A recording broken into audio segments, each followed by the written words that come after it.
एक नई वीडियो के साथ आज मैं फिर हाजिर हूं, आपका होस्ट दोस्त विक्रांत जोशी आपका स्वागत करता हूं मेरे व्यू शो में। यदि आपने चैनल को सब्सक्राइब नहीं किया हो तो अभी कर लीजिए और बेल आइकन को भी प्रेस कर दीजिए।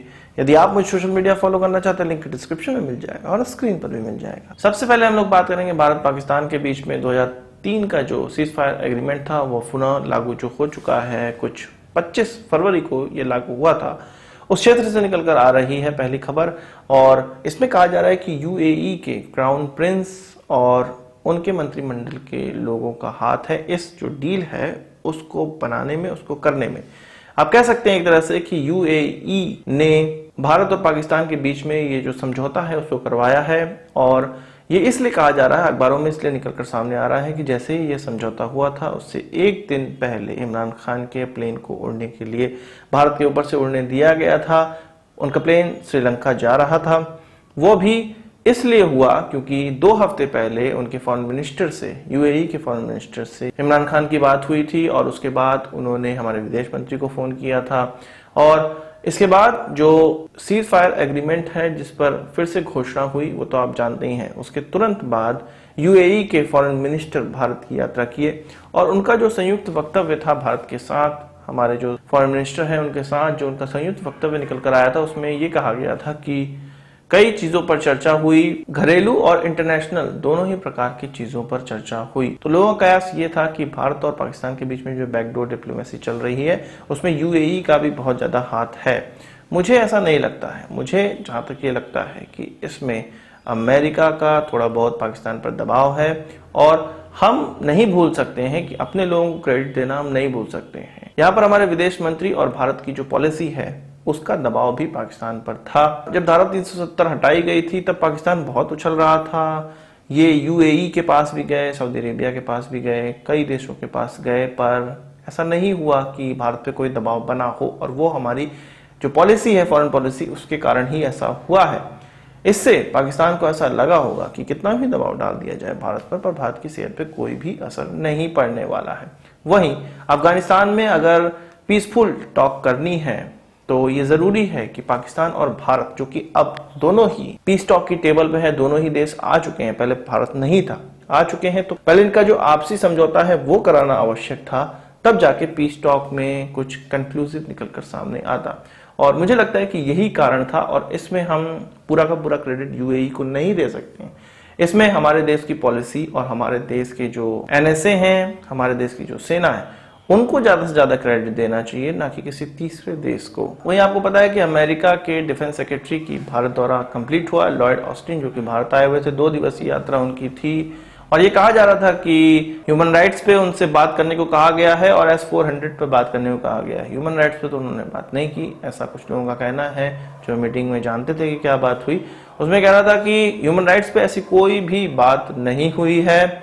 केवल S-400 पे जो मेनली बात हुई है वो ये हुई है कि भारत से अमेरिका अभी भी ये सोच रहा है कि S-400 की भारत को डिलीवरी होने तक कार्सा सैंक्शन पर कोई भी चीज नहीं सोची गई है। भारत ने अमेरिका को ये साफ साफ कन्वे कर दिया है कि भारत को डाइवर्सिफाई करना आवश्यक है।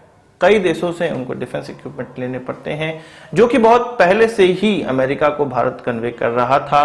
भारत ने यह भी कन्वे किया कि ये जो कार्सा सैंक्शंस आया है रशिया के खिलाफ, उससे पहले ही भारत ने बहुत पहले ही S-400 खरीदने का मन बना लिया था। तो इसलिए इसके अंतर्गत इसको नहीं रखना चाहिए। जब लॉयड ऑस्टिन से ये पूछा गया कि क्या कार्सा सैंक्शन भारत पर लगेगा, तो उन्होंने कहा कि अभी भारत को ये प्रोडक्ट डिलीवर नहीं हुआ है, ये प्लेटफॉर्म डिलीवर नहीं हुआ है और इसीलिए कार्सा सैंक्शन टेबल पर अभी तक नहीं है। अमेरिका ने टर्की पर सैंक्शंस लगाकर ये सिद्ध किया था कि उनके सैंक्शंस को हल्के में न लिया जाए, कार्सा सैंक्शन को हल्के में न लिया जाए, क्योंकि वो अपने क्लोज अलाई पर भी इस प्रकार के सैंक्शन लगा सकते हैं।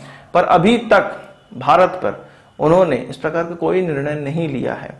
उसका रीजन उन्होंने बताया कि भारत को यह डिलीवर नहीं हुआ है। क्या अमेरिका इतना बेवकूफ है कि हमने रशिया को पेमेंट कर दी और ये सिस्टम डिलीवर नहीं होगा और तब वो कार्सा सैंक्शन पर सोचेंगे? ऐसा नहीं होता है। सोचने वाले सोच चुके होंगे। अमेरिका को चीन के खिलाफ भारत की आवश्यकता है, इसीलिए कार्सा सैंक्शन तब तक नहीं लग सकता जब तक अमेरिका के साथ चीन के खिलाफ भारत खड़ा है। बात करते हैं महिंद्रा डिफेंस की और महिंद्रा डिफेंस के light specialist vehicle 1300 light specialist vehicle को चुन लिया गया है। इनका ऑर्डर महिंद्रा को दे दिया गया है। ये जो प्रोजेक्ट है वो लगभग 1000 करोड़ रुपए का है, इतने की पूरी डील है। इसके माध्यम से ऐसी व्हीकल्स जो कि हल्की होंगी, एसयूवी की तरह लगभग एसयूवी के बराबर होंगी, और इसमें हमारे जो फाइटिंग फोर्स हैं, जो फील्ड में जाने वाले हमारे फाइटिंग फोर्स होती हैं, उनको ले जाने के लिए ये काम में आएगा। इसके माध्यम से वो अपने हथियार या इसमें लाइट मशीन गन ऑलरेडी लगाकर भी ले जाया जा सकता है। इसके अलावा एंटी टैंक गाइडेड मिसाइल या छोटे मोर्टार लॉन्च करने वाली गन्स हैं, उनको भी ले जाया जा सकता है। इसके माध्यम से आप समझ सकते हैं कि कुछ स्पेशल फोर्सेस या ऐसे लड़ाके हमारे फील्ड पर जा सकते हैं जो कि त्वरित डिप्लॉयमेंट जिनको चाहिए होता है और सेफ डिप्लॉयमेंट चाहिए होता है, जिन पे स्मॉल आर्म्स का कोई इफेक्ट ना पड़े, कुछ उसी प्रकार की ये गाड़ी है। तो अच्छी खबर माना जा सकता है। 1300 काफी तो नहीं होते, पर जितना भी है हमारी फ्रंट लाइन इन्फेंट्री के लिए ये बहुत अच्छी खबर मानी जा सकती है। बात करते हैं फिलीपींस की। फिलीपींस फिर से परेशान है चीन से।